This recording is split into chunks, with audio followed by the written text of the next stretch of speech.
दोपहर की धूप पेड़ों की छांव में ठहर सी गई थी। पंचवटी की उस छोटी सी कुटिया में सब कुछ सामान्य था, पर शांत असामान्यता के साथ। राम और लक्ष्मण वन की ओर निकले थे, मृग के पीछे, एक माया के पीछे, और उस कुटिया में केवल सीता थी, अकेली। लक्ष्मण ने सीता की ओर देखा, एक बार नहीं, बार बार, जैसे मन कुछ कहना चाहता हो पर शब्दों में बंधने से इनकार कर दे। फिर धरती पर उन्होंने एक रेखा खींची, ना मंत्र ना शस्त्र, बस एक सीधी रेखा। पर वो रेखा केवल मिट्टी में नहीं खींची थी, वो थी एक चेतावनी, एक संकेत, एक अंतिम सुरक्षा।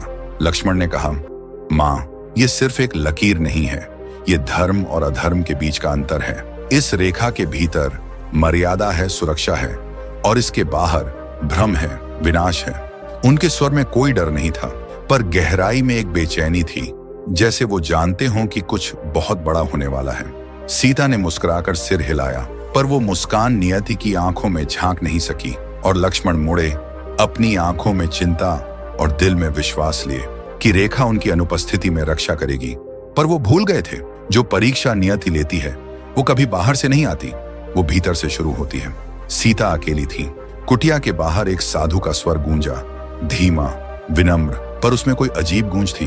भिक्षा देही, एक आम मांग, पर इस मांग के पीछे छिपा था लंका का क्रूर सम्राट रावण।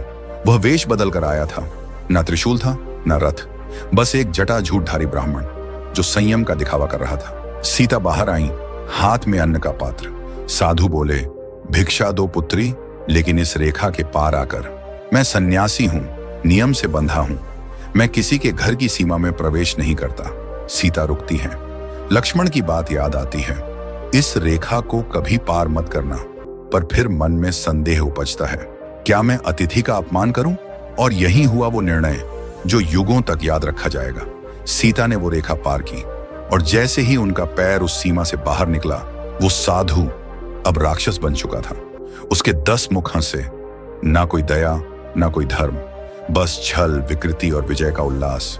सीता कुछ समझ पाती उससे पहले रथ आ चुका था। रावण ने उन्हें उठाया और हवा में लंका की ओर निकल पड़ा। कुटिया की रेखा अब पीछे छूट चुकी थी, लेकिन क्या केवल एक लकीर टूटी थी? नहीं, टूटा था विश्वास, टूटी थी मर्यादा की वह दीवार जिसे लक्ष्मण ने अपने खून से खींचा था। जब लक्ष्मण लौटे, कुटिया खाली थी, कोई चीख नहीं थी, बस हवा में एक अपराध बोध तैर रहा था। लक्ष्मण घुटनों पर गिर पड़े, आंखों से आंसू नहीं बल्कि ग्लानि बरस रही थी। उन्होंने रेखा खींची थी रक्षा के लिए, पर नियति ने उसकी सीमा तोड़ दी, और तभी उन्होंने प्रण लिया, अब यह युद्ध केवल रावण से नहीं बल्कि उस अधर्म से होगा जिसने स्त्री की मर्यादा लांघने की हिम्मत की। सीता जा चुकी थी, रावण उन्हें लेकर लंका उड़ गया था। राम मौन थे, पर लक्ष्मण की आंखों में वो मौन नहीं था, वो ज्वाला थी। जिस रेखा को उन्होंने मर्यादा का कवच समझकर खींचा था, वही अब आत्मग्लानि बन गई थी। लक्ष्मण दांत भींचते हुए बोले, भैया, मेरी रेखा टूटी नहीं बल्कि धर्म पर विश्वास तोड़ा गया है। राम कुछ नहीं बोले, उनके मौन में भीषण तूफान था। पर लक्ष्मण अब मौन नहीं रहे, उन्होंने अपनी तलवार उठाई। ना वह सिर्फ धातु थी, न सिर्फ अस्त्र, वो अब एक प्रतिज्ञा थी।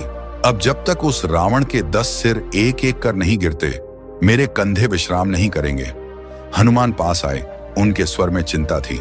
हनुमान, आर्य लक्ष्मण, क्रोध में लिया गया निर्णय ध्यान की दृष्टि को अंधा कर देता है।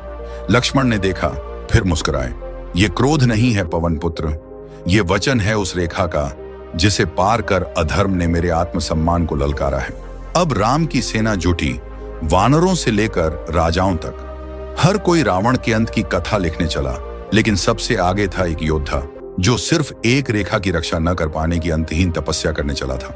लंका का युद्ध अब एक युगांतकारी महायुद्ध बन चुका था, और उस युद्ध में लक्ष्मण का हर वार रावण के हर छल पर एक न्यायिक प्रहार था। लंका धधक रही थी, राम की सेना रावण के द्वार पर थी, लेकिन युद्ध का असली तूफान अभी आना बाकी था। वो तूफान था इंद्रजीत, रावण का पुत्र, माया, शक्ति और अहंकार का त्रिकोण। पहली भिड़ंत, एक रात इंद्रजीत ने माया से युद्ध रचा। आकाश में बिजली की तरह छाया बनकर उतरा, राम की सेना में भ्रम फैलाने लगा। हनुमान ने लक्ष्मण से कहा, आर्य लक्ष्मण, ये युद्ध सिर्फ ताकत का नहीं, ये बुद्धि और धैर्य का इम्तिहान है। पर उस समय लक्ष्मण की आंखों में क्रोध की ज्वाला थी। रावण का ये पुत्र उसी का अंधकार है और इस अंधकार को केवल तलवार का प्रकाश मिटा सकता है। युद्ध शुरू हुआ, बाणों की बौछार, धरती कांप रही थी। इंद्रजीत हर दिशा में छल कर रहा था, कभी अदृश्य, कभी आकाश में, कभी एक तो कभी 100 स्वरूप। पर लक्ष्मण स्थिर थे। एक क्षण ऐसा आया जब उन्हें लगा बस अब एक बार और ये युद्ध समाप्त। तलवार उठी, पर तभी हनुमान की चेतावनी गूंजी, आर्य, ये माया है। असली युद्ध क्षेत्र वहां है जहां ये राक्षस अमरता का यज्ञ कर रहा है। लक्ष्मण रुके, ध्यान दिया और तब उनका क्रोध बुद्धि में परिवर्तित हो गया। अगले दिन जब इंद्रजीत यज्ञ कर रहा था, लक्ष्मण वहां पहुंचे। अब इंद्रजीत को छल की कोई जगह नहीं बची थी।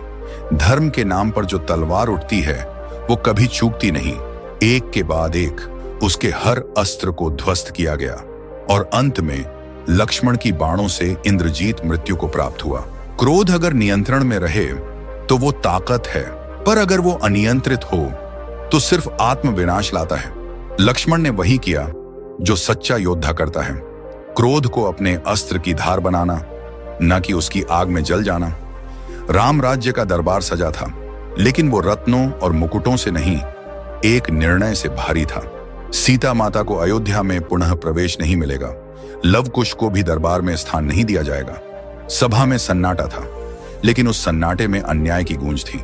सभा भवन के बीचों बीच लक्ष्मण उठ खड़े हुए। चेहरा शांत नहीं था, वो ज्वाला थी जो धर्म के नाम पर हुए अन्याय को फाड़ने आई थी। भैया राम, क्या अब यही धर्म रह गया है? क्या हमारी माता, जिनका त्याग अग्नि से भी बड़ा था, अब हमारे लिए एक राजनीतिक समस्या बन गई है? सभा चुप, सिर्फ लक्ष्मण की आवाज गूंज रही थी। धर्म के शोर में न्याय की पुकार। राम सिर झुकाए बैठे थे। धर्म की आड़ में एक भाई, एक पति और एक राजा के बीच खींचतान थी।